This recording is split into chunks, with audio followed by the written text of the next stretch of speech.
సింగరేణిపై కేంద్ర రాష్ట్ర ప్రభుత్వాల కుట్ర, కోల్డ్ బెల్ట్ ప్రాంత ఎమ్మెల్యేలతో కేటీఆర్ భేటీ, సంస్థను నష్టాల్లోకి నెట్టే ప్రయత్నం, సింగరేణిని బలోపేతం చేసిందే బీఆర్ఎస్, సింగరేణిని కాపాడుకుంటామని హామీ.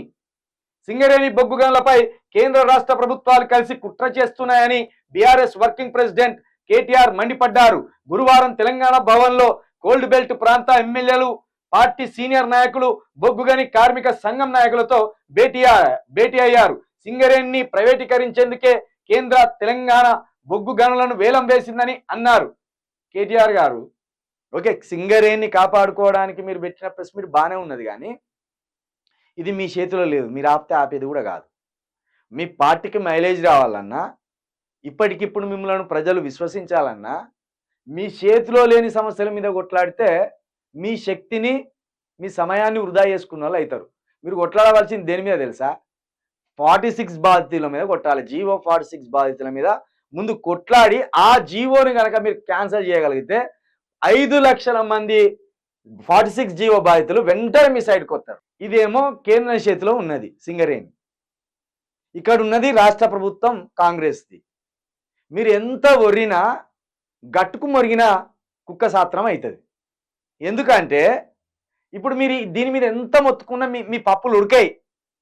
మీకు ఎంపీలు లేరు, మీకు రాష్ట్రంలో మీరు ప్రధాన ప్రతిపక్షంగా బలం ఉన్నది, కానీ పార్లమెంట్లో మీ పార్టీ నుండి మాట్లాడటోడే లేడు. సింగరేణి ప్రైవేటీకరించొద్దు అని మీ ఎంపీలు అక్కడ ఏమైనా మాట్లాడితే ఈ తాకిడి గట్టిగా ఉన్నది అనుకొని వెనక తగ్గుతారు.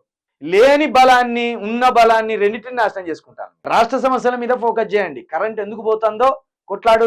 ధర్నా చౌక్ దగ్గర పోయి కూర్చో ఓ 6 రోజులు ధర్నాకి. 4000 పింఛన్లు ఎందుకు ఇస్తలేరని ప్రతి ఇంటికి తిరుగు. అవసరమైతే 6 నెలలు గడిచింది, పాదయాత్ర చేయి. రైతు రుణమాఫీ ఎప్పుడు చేయబోతున్నామని ఒక పాదయాత్ర చేయి.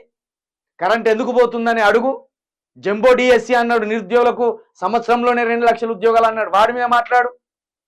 రాష్ట్ర సమస్యలు విడిచిపెట్టి నీ చేతిలోనే లేదు, నువ్వు ఆపితే ఆగేది కాదు సింగరేణి. అది దాని మీద కూడా మాట్లాడడం మంచిదే, కానీ అది నువ్వు మాట్లాడితే ఆగేది కాదు. నీకు ఎంపీలే లేరు. కిషన్ రెడ్డిని ఆల్రెడీ వేలానికి వేయమని ఉసిగొల్పనే కొలిపింది కేంద్ర ప్రభుత్వం. ఇక్కడ రేవంత్ రెడ్డి కూడా దానికి మద్దతు ఇచ్చిండు ముఖ్యమంత్రిగా. అది ఆగదిగా.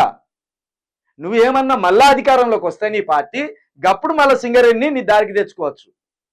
అంతేగాని నీ చేతిలో లేని దాన్ని, నీ శక్తి కాని దాన్ని కొట్లాడి శక్తి నాశనం చేసుకోకు. రాష్ట్ర సమస్యల మీద ముందు 418 హామీల మీద కొట్లాడు, అప్పుడేమన్నా మైలేజ్ పెరుగుతుంది. సంబంధం లేని వాటి మీద కొట్లాడితే అనవసరంగా సమయం వృధా, శక్తి వృధా.